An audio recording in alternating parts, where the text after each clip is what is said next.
حضرت شاہ ولی اللہ صاحب محدث دہلوی رحمۃ اللہ علیہ نے حجت اللہ البالغہ کے اندر لکھا ہے کہ التحلیل والتحریم من صفات اللہ تعالی، کہ حلال کرنا اور حرام کرنا یہ اللہ تعالیٰ کے صفات میں سے ہے، یہ اختیار اللہ نے کسی کو بھی نہیں دیا ہے۔ اگر کسی کو دیا ہوتا تو وہ رسول پاک صلی اللہ علیہ وسلم کو دیا جاتا، لیکن ہم پیچھے پڑ چکے کہ رسول پاک صلی اللہ علیہ وسلم کو بھی یہ اختیار نہیں دیا گیا۔ آپ نے شہد نہ کھانے کی قسم کھا لی، قرآن نازل ہو جاتا ہے یا ایھا النبی لما تحرم ما حل اللہ لک، اے نبی آپ نے کیوں حرام قرار دے دیا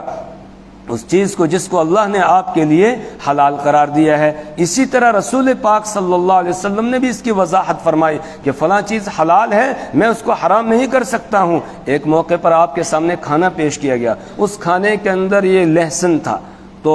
آپ صلی اللہ علیہ وسلم نے وہ کھانا تناول نہیں فرمایا، صحابہ کو حکم دیا آپ لوگ کھاؤ۔ اب صحابہ بھی اس کی طرف ہاتھ نہیں بڑھا رہے تھے کہ جب رسول پاک صلی اللہ علیہ وسلم نہیں کھا رہے ہیں تو ہم کیسے اس کو کھائیں۔ آپ صلی اللہ علیہ وسلم نے فرمایا اس میں چونکہ تھوم ہے، لہسن ہے اس میں، اور اس کی بو ہوتی ہے، تو اس بدبو کی وجہ سے مجھے چونکہ فرشتوں کے ساتھ واسطہ پڑتا ہے، بات کرنی ہوتی ہے فرشتے کے ساتھ، اور فرشتے کو بدبو پسند نہیں ہے، اس لیے میں اس کو نہیں کھاتا ہوں، تم کھا لو چونکہ تمہیں فرشتے کے ساتھ بات نہیں کرنی ہے۔ اور ساتھ ہی فرمایا کہ جس چیز کو اللہ نے حلال قرار دیا ہے میں اس کو حرام قرار نہیں دے سکتا ہوں، لہذا تم اس کو کھاؤ۔ البتہ یہاں سے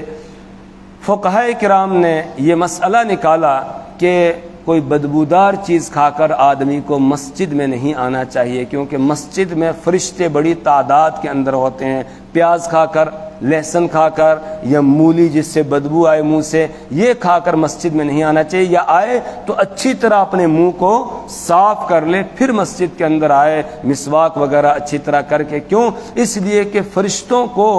جو اس کے منہ سے آنے والی بدبو ہے اس سے تکلیف پہنچتی ہے، اس لیے کوئی اس طرح کی چیز کھا کر نہیں آنی۔ اسی طریقے سے جس آدمی کے جسم میں پسینے کی وجہ سے بہت بدبو آتی ہو اس کو بھی چاہیے کہ وہ مسجد میں نہ، اس سے فرشتوں کو بھی تکلیف ہوتی ہے اور آس پاس کے جو نمازی ہیں ان کو بھی اس سے تکلیف ہوتی ہے۔ ایک روایت میں اللہ کے رسول صلی اللہ علیہ وسلم نے فرمایا جب کوئی آدمی مسجد میں آتا ہے، آ کر مسجد میں ذکر اذکار کے اندر لگ جاتا ہے، تلاوت میں لگ جاتا ہے، نماز پڑھنے میں لگ جاتا ہے یا بیٹھ جاتا ہے، تو ایک فرشتہ اس کے سر کے پاس آ کر کھڑا ہو جاتا ہے اور دعا کرنے لگتا ہے، اللہم اغفرہ وارحمہ، اے اللہ اس کی مغفرت فرما، اللہ اس پر رحم فرما۔ یہی دعا وہ کرتا رہتا ہے حدیث میں ما لم یحدث، جب تک کہ اس کو حدث لاحق نہ ہو جائے،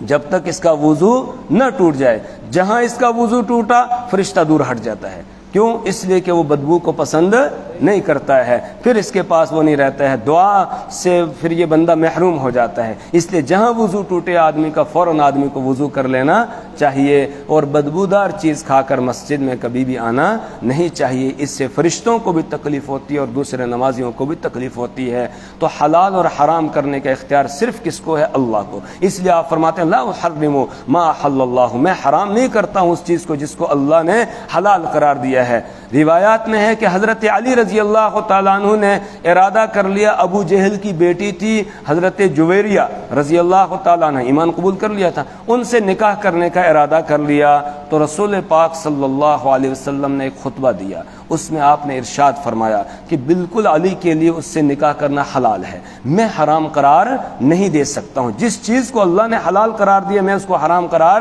نہیں دے سکتا ہوں، لیکن میں یہ کہتا ہوں کہ اللہ کے دشمن کی بیٹی اور اللہ کے نبی کی بیٹی ایک ہی گھر میں جمع ہو جائے، اس میں تھوڑا سا مجھے اندیشہ ہے کہ کہیں حضرت فاطمہ رضی اللہ تعالیٰ عنہ میری بیٹی کو تکلیف ہوگی اور مجھے اس کے دین کا خطرہ ہے کہ وہ دل کے اندر کچھ اس سے بغض رکھنے لگے گی، تو اس لیے میں علی کو مشورہ دیتا ہوں کہ وہ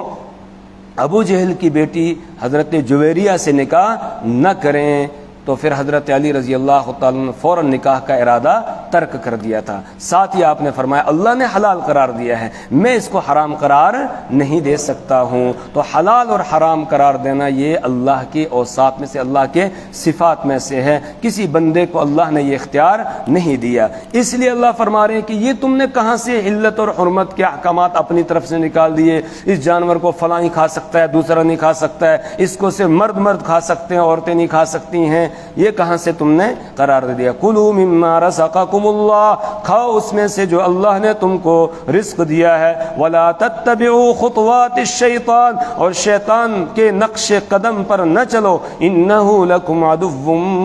مبین، بے شک وہ تمہارا کھلا ہوا دشمن ہے، اور جب وہ کھلا ہوا دشمن ہے تو اب اس کی تم پیروی نہ کرو بلکہ اللہ کے حکموں پر چلو۔ جن چیزوں کو اللہ نے حلال قرار دیا ان کو کھاؤ، اور جن کو اللہ نے حرام قرار دیا ہے ان سے دور بھاگو، ان کے قریب بھی نہ جاؤ۔ حلت اور حرمت کا اختیار صرف اللہ کو، اللہ کے علاوہ کسی اور کو نہیں ہے۔